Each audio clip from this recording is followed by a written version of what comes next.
Hello, my name is Rebecca Krall, and I teach second grade. And I have been using Canvas for about 4 or 5 years. And I was just going to kind of show you a couple things with Canvas. So, first of all, this was my Canvas page from last year and year before. It's one that I created the very beginning, and I've just kind of changed it, modified it, added to it. Hence the reason that I have a cleanup page to try and clean up some of the stuff that I have had. So I'm going to try and slip down here so you don't see my kiddos. But I do always I like to put a picture of my kids at the top of my page and I change it out throughout the year and they really like that. So I just wanted to kind of show you the way that I have had it set up in the past.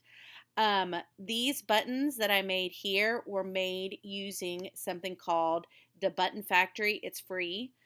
Just type in DA, Button Factory.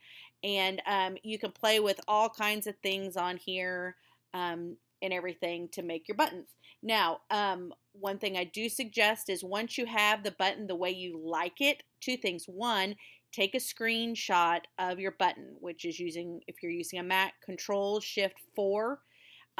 So not just of your button, but of the whole screen so that you can have a uniform button on each one of your pages.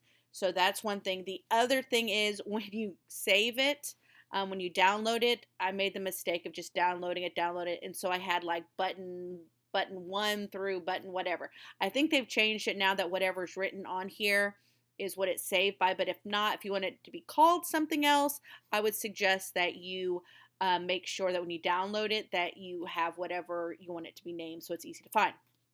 All right, let me go back to here. So something else I always tell people when I talk to them about Canvas is you need to organize. So let me show you this. These are all my pages.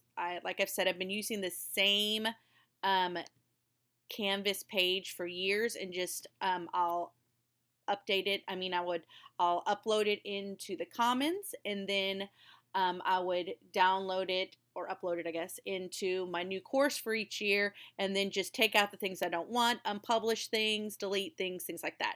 So as you can see, I have a lot, a lot of pages and a lot of files and a lot of images and things like that. So like I said, there are a lot.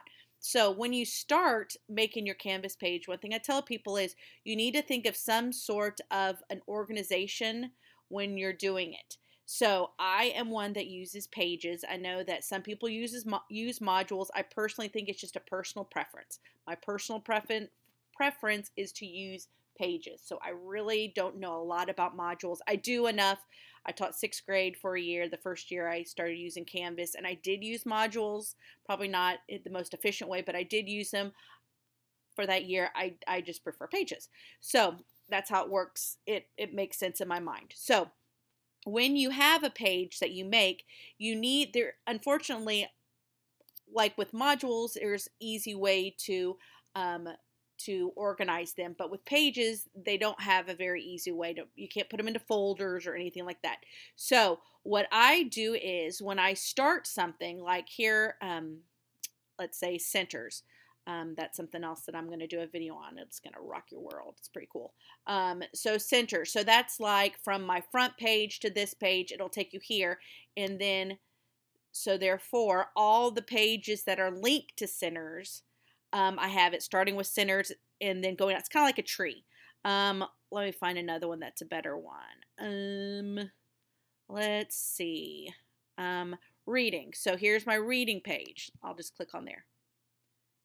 And in my reading page, here's reading skills. So I can click on there.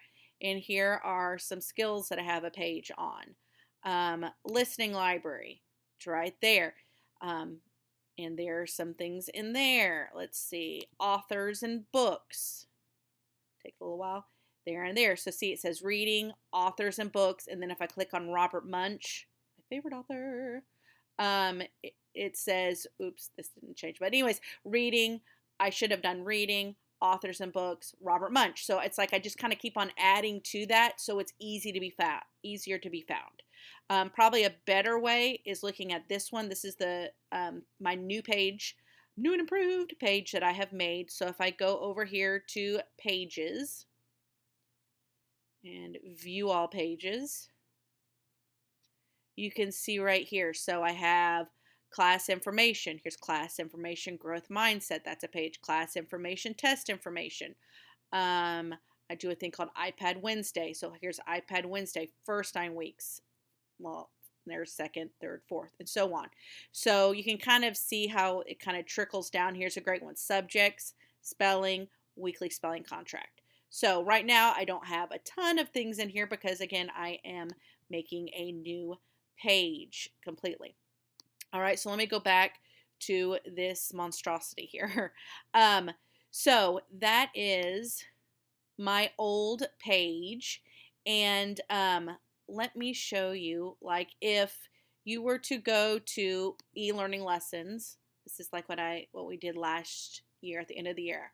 I would not suggest you doing it this way necessarily because it was crazy, but we're all in survival mode. So here is my this week's lesson. See, it says e-learning May 5th through 7th.